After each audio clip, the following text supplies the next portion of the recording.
नमस्कार दोस्तों, आप सब कैसे हैं? आशा करती हूँ कि आप सब अच्छे होंगे। राजनीति में बड़े पद पर पहुँचना और देश के गरिमामय पद पर पहुँचना बहुत बड़ी बात होती है। लेकिन जब वीवी गिरी राष्ट्रपति बने थे, तब उन्होंने इतिहास रच दिया था, क्योंकि वह एकमात्र ऐसे राष्ट्रपति रहे हैं जो निर्दलीय उम्मीदवार के रूप में इस पद के लिए चयनित हुए थे। वीवी गिरी ने अपने कार्यकाल के दौरान मजदूरों के उत्थान के लिए अनेक कार्य किए। वीवी गिरी का जन्म 10 अगस्त 1894 को उड़ीसा के बहरामपुर गांव में हुआ था। उनका पूरा नाम वराह गिरी वेंकट गिरी है। उनके पिता का नाम वीवी पंतुलु थे। वह भारत के एक सफल वकील थे और भारतीय राष्ट्रीय कांग्रेस के राजनीति में सक्रिय कार्यकर्ता भी थे।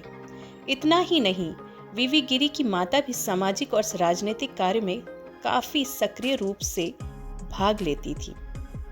वीवी गिरी की प्रारंभिक शिक्षा खल्लीकोट कॉलेज और उत्कल विश्वविद्यालय में हुई थी। वकालत की पढ़ाई के लिए वह आयरलैंड चले गए थे। पढ़ाई के दौरान वह एक आंदोलन से जुड़े, जिस वजह से उन्हें आयरलैंड छोड़ना पड़ा। हालांकि इसके बाद उन्होंने मद्रास आकर अपनी वकालत की प्रैक्टिस जारी रखी। समाज के सहयोग और उत्थान के लिए कार्य करने वाले वीवी गिरी 1920 में गांधी जी के असहयोग आंदोलन से जुड़ गए। इस दौरान उन्हें कैद कर लिया गया था। 1923 में वीवी गिरी मजदूर संगठन से जुड़ गए। इसके बाद वह ऑल इंडिया रेलवे कर्मचारी फाउंडेशन के अध्यक्ष भी बने। 1928 में उनके नेतृत्व में बंगाल नागपुर रेलवे संगठन की स्थापना की गई। गिरी के नेतृत्व में की गई अहिंसात्मक हड़ताल का सरकार पर गहरा असर पड़ा। मांगों को मानते हुए सभी कर्मचारियों को पुनः भर्ती किया गया। 1927 में गिरी ने अंतर्राष्ट्रीय मजदूर कांग्रेस में भारतीय मजदूरों की ओर से शामिल हुए थे। 1952 में कांग्रेस सरकार में वीवी गिरी पहली बार श्रम मंत्री बने। यह मौका इसलिए भी उन्हें मिला क्योंकि आजादी के दौरान मजदूरों का नेतृत्व बखूबी तरीके से किया था।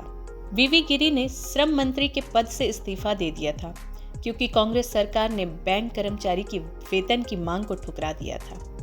1957 में वीवी गिरी ने राजनीतिक सफर पर विराम लग गया था। वह आंध्र प्रदेश के पार्वतीपुरम लोकसभा सीट से हार गए थे। राष्ट्रपति जाकिर हुसैन के निधन के बाद राष्ट्रपति का पद रिक्त होने पर वह कार्यवाहक राष्ट्रपति बन गए थे। साल 1969 में वह देश के चौथे राष्ट्रपति बने थे। वीवी गिरी के योगदान और किए गए श्रेष्ठ कार्यों के लिए उन्हें 1975 में भारत के सर्वोच्च नागरिक सम्मान भारत रत्न से सम्मानित किया गया। जैसा कि वीवी गिरी द्वारा श्रम के विषय पर अलग अलग कार्य किए गए। बाद में एक संस्था की स्थापना की गई 1995 में, जिसका नाम वीवी गिरी नेशनल लेबर इंस्टीट्यूट रखा गया। 23 जून 1980 को 85 वर्ष की उम्र में चेन्नई में उनका निधन हो गया। चलिए आपसे फिर मिलती हूँ किसी इंटेलिजेंट इन्फॉर्मेशन के साथ। अगर आपने अभी तक मेरे चैनल को सब्सक्राइब नहीं किया है तो प्लीज़ सब्सक्राइब कर दें और बेल आइकन को प्रेस करना बिल्कुल ना भूलें।